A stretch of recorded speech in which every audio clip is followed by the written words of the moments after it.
Hello बच्चों, मैं स्मिता बिजलवान स्वागत करती हूँ आपका आईसीटी वर्चुअल क्लासरूम में। आशा करती हूँ आप सभी स्वस्थ होंगे और अच्छे से अपनी पढ़ाई कर रहे होंगे। बच्चों, आज हम पढ़ने जा रहे हैं क्लास 12 की केमिस्ट्री। क्लास 12 केमिस्ट्री में हमारा चैप्टर चल रहा था केमिकल काइनेटिक्स। तो वो हमारा लगभग कंप्लीट होने वाला है पूरा चैप्टर। आज हम चैप्टर को कंप्लीट कर लेंगे। ठीक है, तो चैप्टर के कुछ ही टॉपिक्स हमारे बचे हुए हैं जो हमें कंप्लीट करने हैं। तो चलिए बच्चों, चैप्टर को स्टार्ट करते हैं। जो टॉपिक्स हम अभी तक पढ़ चुके हैं उन्हें एक बार रिवाइज कर लेते हैं, बाकी चैप्टर को फिर आगे कंटिन्यू करेंगे। चलिए, तो यहाँ पर लगभग जितने भी टॉपिक है सारे हमने कंप्लीट कर लिए। बस फैक्टर अफेक्टिंग रेट को अब हमें थोड़ा बहुत देखना है, डिस्कस करना है। ठीक है, चलिए। तो केमिकल काइनेटिक्स क्या है इसके बारे में हमने बात की थी। ये डील करती है रेट ऑफ रिएक्शन, उसके मेजरमेंट, फैक्टर अफेक्टिव रिएक्शन। ठीक है, तो यहाँ पर काइनेटिक्स की नीड क्या है? रिएक्शन के रेट को डिटरमाइन करने के लिए, रिएक्शन मैकेनिज्म के लिए। फिर एवरेज रेट और इंस्टेंटेनियस रेट के बारे में हमने बात की थी। एवरेज रेट क्या होता है और इंस्टेंटेनियस रेट क्या होता है। ठीक है, चलो तो इसको देखते हैं आगे। फिर यहाँ पे टाइप्स ऑफ रिएक्शन हमने देख ली थी। ठीक है, किस रिएक्शन का हम रेट कैलकुलेट करते हैं, रेट निकालते हैं, वो होते हैं हमारे मॉडरेट रिएक्शन। बाकियों की क्यों नहीं निकालते, ये आपको बहुत अच्छे से पता है। ये बहुत ज्यादा स्लो है और ये बहुत ज्यादा ही फास्ट है। इसीलिए रिएक्शन के रेट के बारे में बात कर ली थी। तो average rate, rate of a reaction over a given time interval, यानी गिवन टाइम इंटरवल में रिएक्शन का जो रेट है उसी को क्या बोलते हैं? Average rate. और instantaneous rate, rate of reaction defined at a given instant. एक गिवन इंस्टेंट पे जो रेट डिफाइन किया जाता है उसी को क्या कहते हैं? Instantaneous rate. ठीक है, तो अगर हम फॉर्मूले की बात करें तो एवरेज रेट का फॉर्मूला ये रहा और इंस्टेंटेनियस का ये रहा। बाकी प्लस माइनस क्यों दिखाया जा रहा है? प्लस माइनस आप जानते हैं, क्योंकि अगर हम रिएक्टेंट की बात करते हैं तो रिएक्टेंट का जो कंसंट्रेशन अगर हम कहें तो रिएक्टेंट की कंसंट्रेशन विद टाइम डिक्रीज होती रहती है। ठीक है, तो इसीलिए अगर हम चेंज इन कंसंट्रेशन निकालते हैं तो वो कैसा आएगा? नेगेटिव में आएगा। रेट नेगेटिव में नहीं आ सकता, इसीलिए हम क्या करते हैं, वहां पर एक नेगेटिव साइन लगा देते हैं, जिससे कि यानी कि यहाँ पर एक नेगेटिव साइन होता है रिएक्टेंट के लिए। जब हम रेट निकाल रहे होते हैं एक नेगेटिव साइन होता है। ठीक है, प्रोडक्ट के लिए नहीं होता, क्योंकि विद टाइम प्रोडक्ट की कंसंट्रेशन इंक्रीज होती है। ठीक है, तो चेंज इन कंसंट्रेशन हमेशा पॉजिटिव ही आएगा, जिससे कि रेट भी हमेशा पॉजिटिव आएगा। ठीक है, तो ये कुछ बेसिक बेसिक चीज़ है। जैसे जैसे ये ग्राफ है, ये दो ग्राफ हैं, तो ये बहुत इंपॉर्टेंट ग्राफ है। ठीक है, तो ये ग्राफ को आपको रीड करना आना चाहिए। अगर हम बात कर रहे हैं रिएक्टेंट के लिए, तो रिएक्टेंट के लिए अगर आप देखो तो हमने ग्राफ कैसे बनाया? ऐसा ड्रॉ किया, यहाँ से धीरे धीरे नीचे, यानी कि विद टाइम कंसंट्रेशन टाइम का ग्राफ है। विद टाइम कंसंट्रेशन क्या हो रही है? रिएक्टेंट की डिक्रीज हो रही है।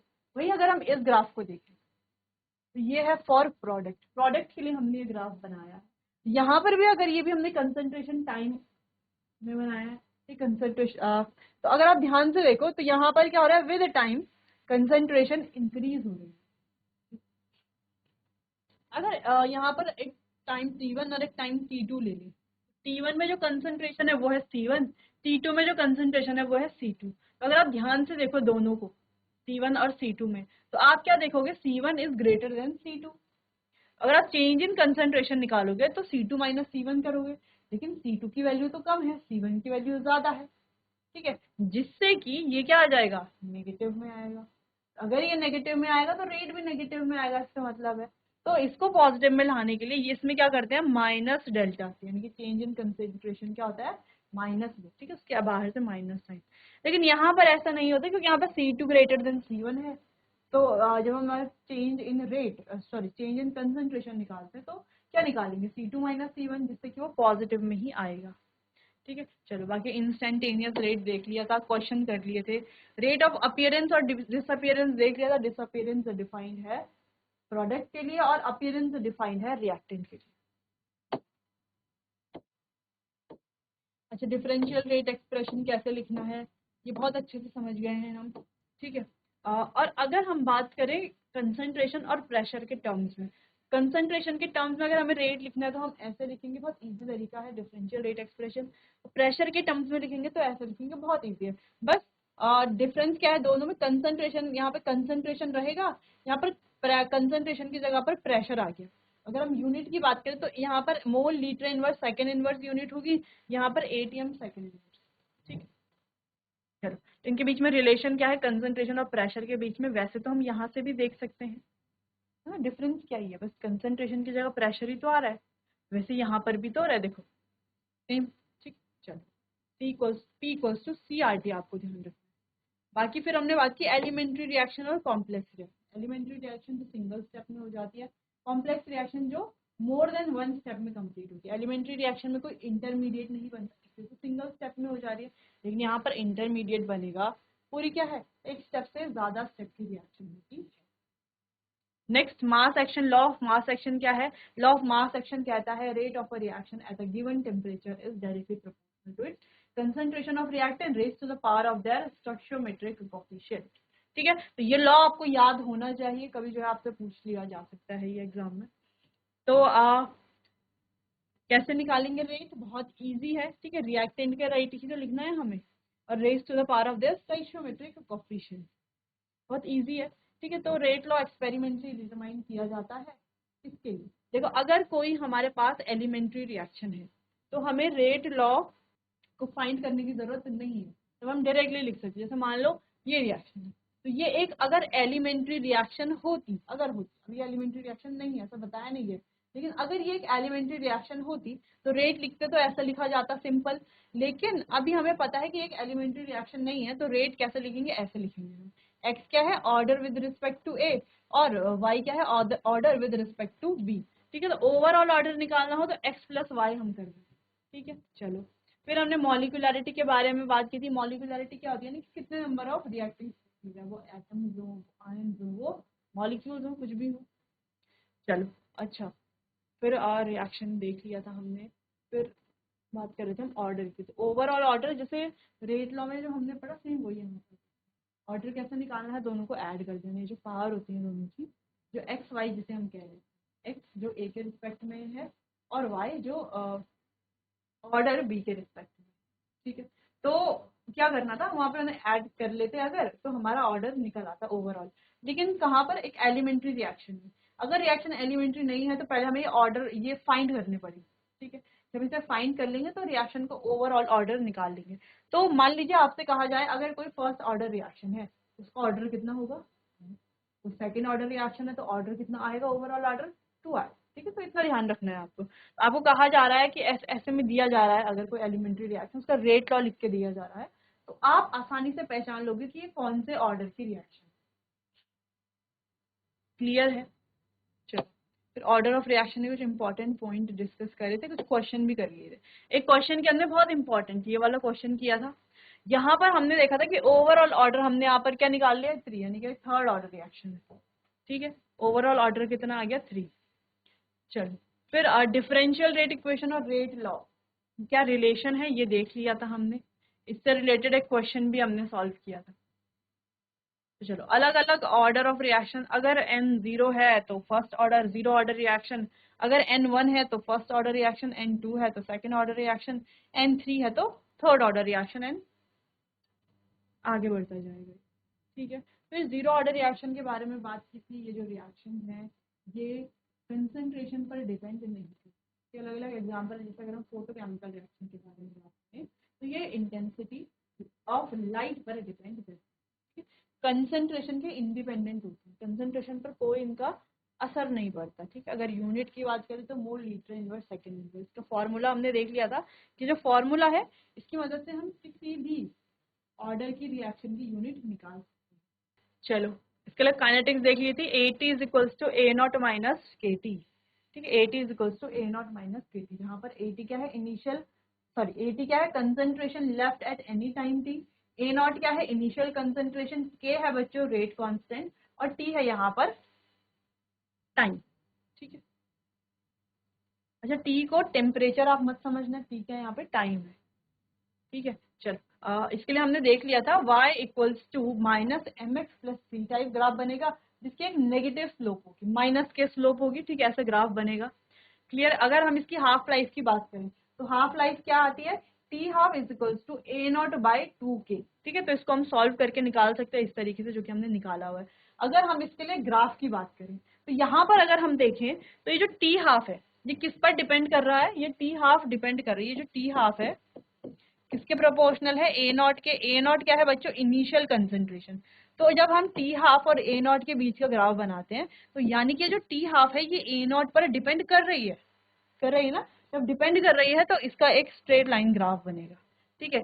Straight line graph passing through the origin, यानी कि जो ओरिजिन से पास हो रहा है वो स्ट्रेट लाइन ग्राफ यहाँ पर बनेगा। अच्छा, टी 100% कंप्लीशन की बात करेंगे तो ए नॉट बाई के बनेगा, ठीक है। तो आप ध्यान, जैसे टी हाफ है तो main important T half A naught by 2 के, बाकी कंप्लीशन आप याद रख ही लोगे ए नॉट बाई।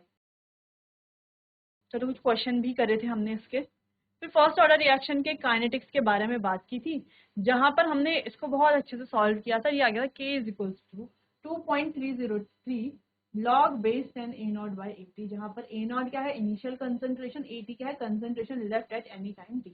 अगर हम इसकी यूनिट की बात करें तो यूनिट बहुत इजी आती है, ठीक है, और यूनिट हम इजीली निकाल सकते हैं, ठीक है। तो क्या आती है यूनिट, सेकेंड इनवर्स। और अगर हम इसके टी हाफ की बात करें तो इसका टी हाफ क्या आता है बच्चों, T half is equal to 0.693 by K, ठीक है। ग्राफ की बात करें तो यहाँ पर भी कैसे बनेगा, y equals to minus M X plus C type graph बनेगा। उसकी स्लोप क्या होगी, नेगेटिव होगी।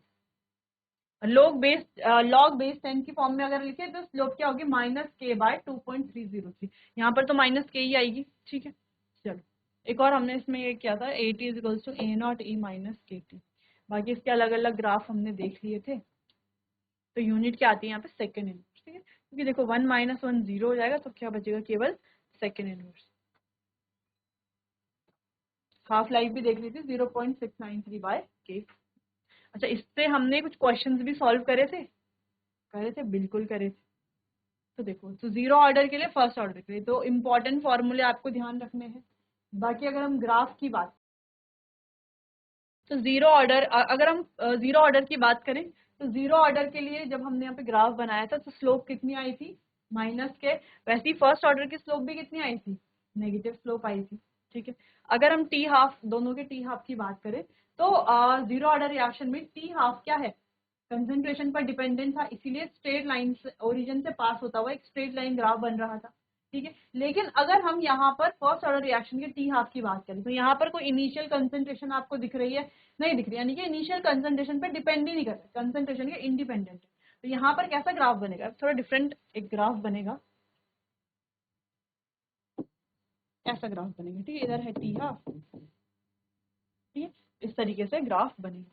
तो इसको हम आगे देखेंगे। वैसे तो फिर हमने कुछ क्वेश्चंस किए थे, जैसे कोई रिएक्शन 75% कंप्लीट है 10 मिनट में, उसके लिए हाफ लाइफ निकालना है, और कितनी 87.5% कंप्लीट होने के लिए रिएक्शन को कितना टाइम लगता है। तो जैसे इस तरह के क्वेश्चन है तो दो इंपॉर्टेंट फॉर्मूले ध्यान रखने हैं कि ये फाइंड कर लेना है पहले, फिर आसानी से हम time, T half, half life और टाइम दोनों कैलकुलेट कर सकते हैं, जैसे हमने यहाँ पर कैलकुलेट भी किया था। नेक्स्ट क्वेश्चन था, एक रिएक्शन दी गई थी 3600 सेकेंड में 90% N2O5 डिसोसिएट हो जाता है। तो यहाँ पर हमें K कैलकुलेट करना था, तो बहुत इजीली हमने K यहाँ पर कैलकुलेट कर लिया था। नेक्स्ट क्वेश्चन था कि फर्स्ट ऑर्डर रिएक्शन 87.5% कंप्लीट हो जाती है 30 मिनट में, 30 मिनट में 87.5% कंप्लीट हो जाती है। तो 75% कंप्लीशन के लिए उसने कितना टाइम लिया हुआ है, कितना टाइम उसे लगा होगा, ठीक है। तो वही टाइम हमने यहाँ पर कैलकुलेट कर लिया था, जो कि आया था लगभग कुछ 20 मिनट, ठीक है। फिर अलग अलग मेथड्स हमने देख लिए थे कि रिएक्शन का ऑर्डर कैसे डिटरमाइन करेंगे। तो ग्राफ हमने देख लिए थे, तो ग्राफ आपको ये जो हमने अभी बात की टी हाफ का ग्राफ, टी हाफ और इनिशियल कंसंट्रेशन पर डिपेंड ही नहीं करता है, इसीलिए इस तरीके का ग्राफ बनता है। ऐसा ही ग्राफ आपको यहाँ पर दिख रहा होगा रेट कंसंट्रेशन का जीरो ऑर्डर का, क्योंकि यहाँ पर रेट जो है वो कंसंट्रेशन के इंडिपेंडेंट है, इसीलिए। तो अगर आप ध्यान से देखो तो ये वाला और ये वाला ग्राफ मैच कर रहा है, क्यों मैच कर रहा है, क्योंकि यहाँ पर वो जो कंसंट्रेशन पर डिपेंड नहीं कर रहा है, इसीलिए। नेक्स्ट देखो, ये दोनों तो एक जैसे लग रहे हैं, दोनों में y equals to minus M X plus C type graph बनेगा, स्लोप दोनों की नेगेटिव आएगी, ठीक। नेक्स्ट अगर हम इस वाले ग्राफ को और इस वाले ग्राफ को देखें तो यहाँ पर रेट जो है वो कंसंट्रेशन पर डिपेंड कर रहा है, यहाँ पर टी हाफ जो है वो कंसंट्रेशन पर डिपेंड कर रहा है, इसीलिए ऐसा ओरिजिन से स्ट्रेट लाइन ग्राफ बनेगा, straight line graph passing through origin बनेगा दोनों में, ठीक। तो ऐसे रिलेट करके आपको पढ़ना है। नेक्स्ट यूनिट्स हमने देख ली थी, फर्स्ट ऑर्डर की, जीरो ऑर्डर की, सेकेंड ऑर्डर की। फिर स्यूडो फर्स्ट ऑर्डर रिएक्शन पढ़ लिया था, कोलिजन थ्योरी के बारे में बात हो गई थी, कोलिजन थ्योरी क्या है, फिर इफेक्टिव कोलिजन कैसे होता है, उसके लिए दो फैक्टर इंपॉर्टेंट है, energy factor and orientation factor. Energy factor को हमने दो एनर्जी डायग्राम बनाए थे, एक हमने बनाया था एंडोथर्मिक के लिए और एक बनाया था एक्सोथर्मिक के लिए। बहुत डिटेल में हमने इन दोनों ग्राफ को डिस्कस किया था। स्लोप नेगेटिव क्यों, मतलब ये जो डेल्टा एच है वो नेगेटिव क्यों है, और जहां पर प्रोडक्ट की एनर्जी ज्यादा होगी रिएक्टेंट की एनर्जी कम होगी, वहां पर क्या बनेगा, जहां पर रिएक्टेंट की एनर्जी ज्यादा होगी प्रोडक्ट की एनर्जी कम होगी, वहां पर कैसा एनर्जी डायग्राम हम बनाएंगे, इसको हमने डिस्कस किया था। ठीक है, फिर ओरिएंटेशन पढ़ा था कि रिएक्शन को इफेक्टिव होने के लिए, यानी कि इफेक्टिव कोलिजन के लिए एनर्जी फैक्टर के साथ साथ जो दूसरा factor that is orientation factor, ये होना भी बहुत जरूरी है, और ये जो ओरिएंटेशन है ये प्रॉपर होना चाहिए। ठीक, चलो फिर आर्हेनियस इक्वेशन के बारे में बात कर ली थी कि आर्हेनियस इक्वेशन क्या है। तो K is equals to A e minus E a by R T. A क्या है, आर्हेनियस कांस्टेंट, K क्या है, रेट कांस्टेंट। ठीक है, ये क्या है, एक्टिवेशन एनर्जी, R क्या है, गैस कांस्टेंट, और T क्या है यहाँ पर, टेम्परेचर। ठीक है, तो ये ध्यान रखना है। फिर एक्सप्लेन कर लिया था आर्हेनियस इक्वेशन को, इस एनर्जी डायग्राम से भी समझ लिया था। बाकी एक्टिवेशन एनर्जी क्या है, यानी कि रिएक्टेंट को जो एनर्जी चाहिए होती है एक्टिवेटेड कॉम्प्लेक्स बनाने के लिए, उसी को क्या बोलते हैं हम, एक्टिवेशन एनर्जी। बाकी एक इम्पॉर्टेंट पॉइंट हमने डिस्कस किया था आर्हेनियस इक्वेशन के बारे में, जिसको हमने मैक्सवेल डिस्ट्रीब्यूशन ग्राफ से समझा। ठीक है, तो क्या कहता है ये ग्राफ, देखो जब 10 डिग्री से राइज होगा तो रेट क्या हो जाएगा, डबल या ट्रिपल, यानी कि टेम्परेचर जब 10 डिग्री से राइज होगा तो जो रेट है वो डबल या ट्रिपल हो जाएगा। ठीक है, ऐसा क्यों होगा, ऐसा हमने इस छोटे से ग्राफ समझा था। देखो इधर क्या है, फ्रैक्शन ऑफ मॉलिक्यूल्स, इधर क्या है, एनर्जी। तो अगर आप देखो T है तो T जा रहा है यहाँ पर, फिर जो हम T प्लस 10 डिग्री की बात कर रहे हैं, यानी कि जब हमने रेट को क्या किया, 10 डिग्री से बढ़ा दिया, तो यहाँ पर जो फ्रैक्शन ऑफ मॉलिक्यूल्स है वो भी बढ़ गए। अब फ्रैक्शंस ऑफ मॉलिक्यूल्स बढ़ गए हैं तो नंबर ऑफ इफेक्टिव कोलिजन भी बढ़ेंगे, नंबर ऑफ इफेक्टिव कोलिजन बढ़ेंगे तो रिएक्शन का रेट भी बढ़ जाएगा। यानी कि सिंपल अगर हम कहें कि टेम्परेचर के बढ़ने पर फ्रैक्शन ऑफ मॉलिक्यूल बढ़ रहे हैं, फ्रैक्शन ऑफ मॉलिक्यूल के बढ़ने पर इफेक्टिव कोलिजन बढ़ रही है, और इफेक्टिव कोलिजन के बढ़ने पर रिएक्शन का रेट भी बढ़ रहा है। ठीक है, देखो हम ये क्यों कह रहे हैं कि फ्रैक्शन ऑफ मॉलिक्यूल्स जो है वो बढ़ रही है, थोड़ा यहाँ पर समझ लेते हैं उस ग्राफ को। तो मान लो ये है एनर्जी, इधर है फ्रैक्शन ऑफ मॉलिक्यूल। ठीक है, थोड़ा सा यहाँ पर समझेंगे, ध्यान देना बस यहाँ पर। ठीक है, तो ये कोई एनर्जी थी रिएक्टेंट की, इस तरीके से मान लो कोई ग्राफ बन रहा था।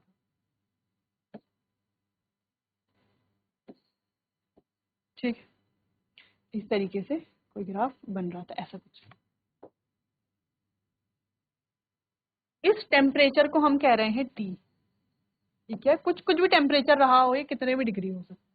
ठीक है, अब हम बात करें जब हमने इसको 10 डिग्री से राइज कर लिया तो कैसा बनेगा, ऐसा कुछ बनेगा।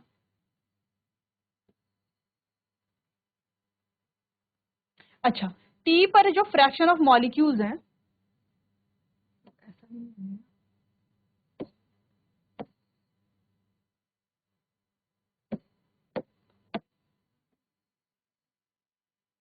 ठीक है, तो ये है T। तो यहाँ पर जो मान लो इतने फ्रैक्शन ऑफ मॉलिक्यूल्स हैं, ये फ्रैक्शन ऑफ मॉलिक्यूल्स हैं जिनकी एनर्जी, ये जो फ्रैक्शन ऑफ मॉलिक्यूल्स है जिनकी energy greater than activation energy. अब इनकी जो एनर्जी है दैट इज काइनेटिक एनर्जी, तो इनकी जो एनर्जी है वो एक्टिवेशन एनर्जी से ज्यादा है। ठीक, अब नेक्स्ट हमने कहा यहाँ पर ये जो टेम्परेचर है ये 10 प्लस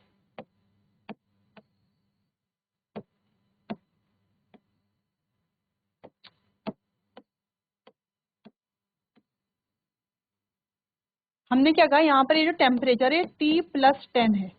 ठीक है, तो ये टेम्परेचर तो T था, और जब 10 डिग्री से हमने टेम्परेचर बढ़ाया, जब क्या किया हमने 10 डिग्री से टेम्परेचर बढ़ाया, तो 10 डिग्री से टेम्परेचर हमने और बढ़ा दिया, तो यहाँ पर देखो ये जो फ्रैक्शन ऑफ मॉलिक्यूल्स है ये इतने और भी तो बढ़ गए, है ना। पहले तो इतने फ्रैक्शन ऑफ मॉलिक्यूल्स है जिनकी energy greater than activation energy थी। अब यहाँ पर टेम्परेचर 10 डिग्री बढ़ाने से क्या हो रहा है कि जो number of fraction of molecules है वो भी क्या हो गए हैं, बढ़ गए हैं। क्या हो गए हैं, बढ़ गए हैं। ठीक है। तो टेम्परेचर बढ़ने पर फ्रैक्शन ऑफ मॉलिक्यूल्स बढ़ गए हैं। कौन से मॉलिक्यूल? जिनकी एनर्जी ज्यादा है एक्टिवेशन एनर्जी की, तो वो फ्रैक्शन ऑफ मॉलिक्यूल्स बढ़ गए हैं। फ्रैक्शन ऑफ मॉलिक्यूल्स जब बढ़ेंगे तो देखो जो कोलिजन होगा, इफेक्टिव होने की जो कोलिजन होने का जो चांस है वो भी क्या होगा? बढ़ जाएगा। या हम कह सकते हैं कि नंबर ऑफ इफेक्टिव कोलिजन भी बढ़ जाएंगे। तो जब नंबर ऑफ इफेक्टिव कोलिजन बढ़ जाएंगे तो क्या होगा? रिएक्शन का रेट भी बढ़ जाएगा। ठीक है। तो इसीलिए हमने कहा, इसको हमने मैक्सवेल डिस्ट्रीब्यूशन कर्व समझा, कुछ ऐसा ही है वो जो ग्राफ है। तो कुछ कुछ ऐसा ही है कि जो 10 डिग्री टेम्परेचर से जब हम राइज करते हैं तो फ्रैक्शन ऑफ मॉलिक्यूल्स बढ़ेंगे, इफेक्टिव कोलिजन बढ़ेगा और रिएक्शन का रेट भी बढ़ेगा। तो सिंपली हम कह सकते हैं कि टेम्परेचर के बढ़ने पर रिएक्शन का रेट भी बढ़ता है। ठीक है, क्लियर है? तो ध्यान रखना है मैक्सवेल्स डिस्ट्रीब्यूशन कर्व। क्लियर? चलो, बाकी ये तो हमने बात कर ली थी आरएनएस इक्वेशन, इसके लिए फॉर्मूला देख लिया था, ग्राफ देख लिया था जिसकी स्लोप थी -EA/R। फिर नेक्स्ट हमने बहुत इंपॉर्टेंट फॉर्मूला डिस्कस किया था जो था log K2/K1 is equals to EA। EA क्या है यहाँ पर? Activation energy by 2.303 R, that is gas constant, और T1 sorry T2 minus T1 T1 by T2 sorry T2 minus T1 upon T1 T2। Clear है? चलो, तो ये formula हमने यहाँ पर देखा था अपने लास्ट लेक्चर में। फिर हमने बात की थी effect of catalyst on rate of reaction. दो तरह के कैटलिस्ट हैं, पॉजिटिव कैटलिस्ट और नेगेटिव कैटलिस्ट। क्लियर? चलिए देखिए इसे एक बार।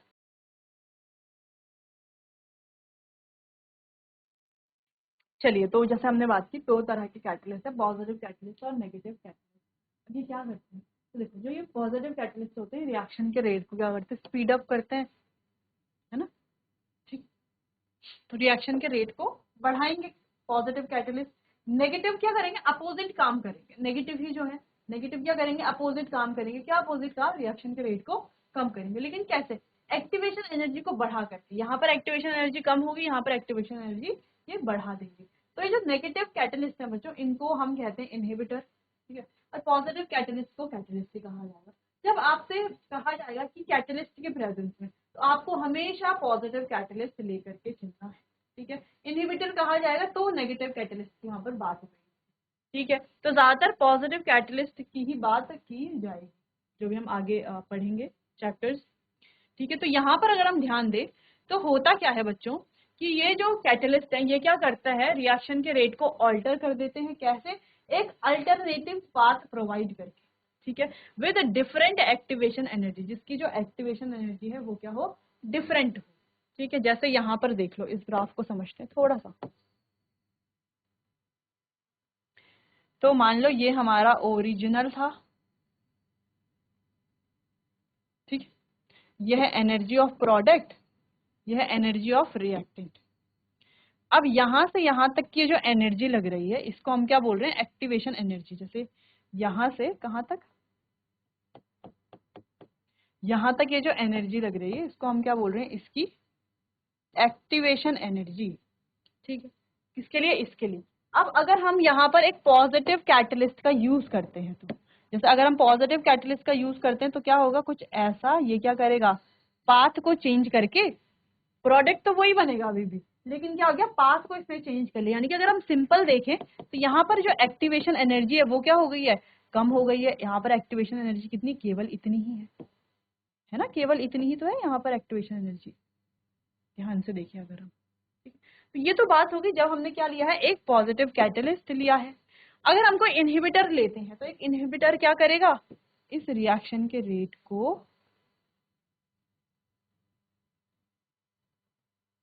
प्रोडक्ट अभी भी वही बनेगा, लेकिन अगर आप यहाँ ध्यान से देखो तो एक्टिवेशन एनर्जी क्या हो जाएगी? बहुत ज्यादा बढ़ जाएगी। देखो यहाँ से लेके यहाँ तक।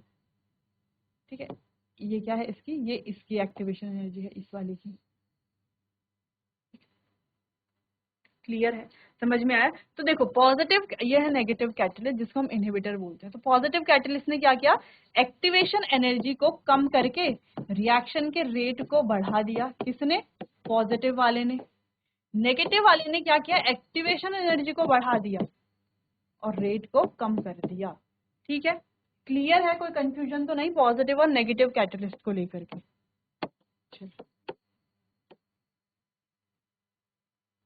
चलिए आगे बढ़ते हैं।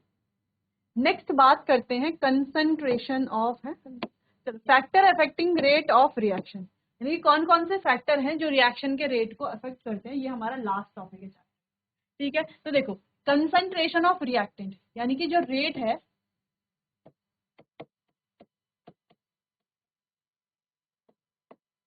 यानी कि रेट डिपेंड करता है कंसंट्रेशन पर, है ना। रेट डिपेंड करता है किस पर, कंसंट्रेशन पर। Rate is directly proportional to concentration of reactant, लेकिन except for zero order reaction, लेकिन केवल जीरो ऑर्डर रिएक्शन को छोड़ करके, क्योंकि जीरो ऑर्डर रिएक्शन में जो रेट है वो क्या होता है, कंसंट्रेशन पर डिपेंड नहीं करता है। जीरो ऑर्डर रिएक्शन में क्या होता है, रेट इक्वल्स टू के, और ये जो कंसंट्रेशन है ये क्या होती थी, जीरो, है ना। तो रेट केवल किस पर डिपेंड करता है, यहाँ पर के पर, ठीक, जीरो ऑर्डर रिएक्शन की। लेकिन हाँ बाकियों के लिए रेट, जैसे जैसे रेट बढ़ेगा, जैसे जैसे कंसंट्रेशन बढ़ेगी, रेट भी बढ़ेगा बाकी सारी रिएक्शंस के लिए, लेकिन केवल जीरो ऑर्डर के लिए ये नहीं होगा, क्योंकि यहाँ पर जो कंसंट्रेशन है वो रेट के इंडिपेंडेंट होती है, यानी कि जो रेट है वो कंसंट्रेशन के इंडिपेंडेंट होता है। Physical state of reactant, reactant की फिजिकल स्टेट, जैसे मान लो कोई ए है, ये सॉलिड स्टेट में है, कोई ए है ये लिक्विड स्टेट में है, और कोई ए है ये गैसियस स्टेट में। यहाँ पर अगर हम बात करें, क्या फिजिकल स्टेट पर डिपेंड करेगा रेट जो है, हाँ बिल्कुल करेगा। अगर हम बात करें सबसे ज्यादा रेट किसमें होगा, सबसे ज्यादा रेट होगा गैसेस में। क्यों, क्योंकि गैस के जो मॉलिक्यूल्स होते हैं वो आपस में दूर दूर होते हैं और क्या करते हैं, कोलाइड करते हैं, कोलाइड करते हैं, जिसमें यहाँ पर क्या है, probability of effective collision is more, ठीक है। तो यहाँ पर इफेक्टिव कोलिजन की जो प्रोबेबिलिटी है वो ज्यादा है, कि ज्यादा इफेक्टिव कोलिजन हो सकता है। और हम जानते हैं कि जो रेट है वो डायरेक्टली प्रोपोर्शनल है नंबर ऑफ इफेक्टिव कोलिजन के। हम लिख सकते हैं नंबर ऑफ इफेक्टिव कोलिजन, यानी कि इफेक्टिव कोलिजन बढ़ेगा तो रिएक्शन का रेट भी बढ़ेगा। अगला है सरफेस एरिया। तो सरफेस एरिया जो हमने सबसे पहला एग्जांपल देखा था, मान लो एक वुडन ब्लॉक है, ठीक है, वुडन ब्लॉक है, इसको अगर हम जला रहे हैं तो यहाँ पर टाइम लग रहा है 10 मिनट। इसी वुडन ब्लॉक को क्या कर लो, चूरा चूरा कर लो, है ना, इसका बुरादा बना लो, चूरा चूरा कर लो। अब जब हमने इसको क्या कर लिया, चूरा चूरा कर लिया, इसको ऐसा पाउडर्ड फॉर्म में ला गए, बुरादा बना दिया, तो यहाँ पर जब हम इसे जलाएंगे तो यहाँ पर क्या लगेगा, टाइम लेस देन 10 मिनट। यानी कि हम कह सकते हैं रेट जो है वो डिपेंड करता है सरफेस एरिया पर भी, ठीक है। तो सरफेस एरिया अगर ज्यादा होगा तो रेट भी क्या होगा, ज्यादा होगा। क्लियर है। चलो तो टेम्परेचर की बात करें अगर, तो टेम्परेचर तो अभी हमने डिस्कस किया था मैक्सवेल डिस्ट्रीब्यूशन कर्व से, कि टेम्परेचर अगर बढ़ेगा तो नंबर ऑफ इफेक्टिव कोलिजन्स बढ़ेंगी, नंबर ऑफ इफेक्टिव कोलिजन्स बढ़ेंगी तो रिएक्शन का रेट भी बढ़ेगा। टेम्परेचर बढ़ने पर रिएक्शन का रेट बढ़ेगा। नेक्स्ट कैटलिस्ट की बात हमने की, तो कैटलिस्ट क्या करेगा, रिएक्शन के रेट को बढ़ा देगा। तो कैटलिस्ट क्या काम करेगा, कैटलिस्ट बच्चों एक्टिवेशन एनर्जी को कम करके रेट को बढ़ा देगा, रिएक्शन के रेट को। किसकी बात हो रही है, पॉजिटिव कैटलिस्ट की, है ना, जो पॉजिटिव कैटलिस्ट है। बाकी नेगेटिव कैटलिस्ट की बात करें तो एक्टिवेशन एनर्जी को बढ़ा करके रिएक्शन के रेट को कम कर देंगे। फिर इंटेंसिटी ऑफ लाइट की बात करें अगर हम, तो जैसे H2 plus Br2 gives 2HBr, तो ये क्या है, एक फोटोकेमिकल रिएक्शन है। यहाँ पर रेट जो है वो डिपेंड करता है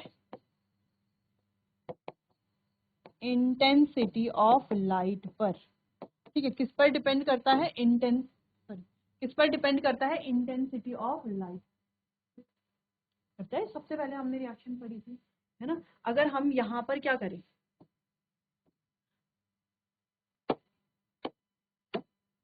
अगर हम यहाँ पर क्या करें, अगर हम यहाँ पर ये लाइट ना दें, लाइट ना दें, ठीक है, तो क्या होगा, ये रिएक्शन होगी क्या, नहीं होगी। चाहे हम कंसंट्रेशन कितनी भी बढ़ा दें, क्या करते हैं, कंसंट्रेशन कितनी भी बढ़ा दें, लेकिन यहाँ पर ये जो रिएक्शन है वो नहीं होगी। ठीक है, तो इसका मतलब ये थोड़ी ना कि रेट कंसंट्रेशन पर डिपेंड नहीं कर रहा है, लेकिन अलग अलग चीजें हैं। जैसे ये फर्स्ट, जैसे जीरो ऑर्डर रिएक्शन है, तो जीरो ऑर्डर रिएक्शन के लिए रेट जो है वो इंटेंसिटी ऑफ लाइट पर भी डिपेंड करता है किसी फोटोकेमिकल रिएक्शन, जैसे कि ये रिएक्शन है यहाँ पर। तो यहाँ पर ये क्या है, एक जीरो ऑर्डर रिएक्शन है। ठीक, क्लियर है, कोई कंफ्यूजन तो नहीं। यहाँ पर अलग अलग factors affecting rate of reaction के बारे में हमने बात कर ली है, इसको आप नोट कर लीजिए। तो चलिए बच्चों, आज के लिए बस इतना ही। यहाँ पर हमारा चैप्टर होता है कंप्लीट। मिलते हैं अपने आने वाले अगले सेशन में, तब तक के लिए आपका बहुत बहुत धन्यवाद।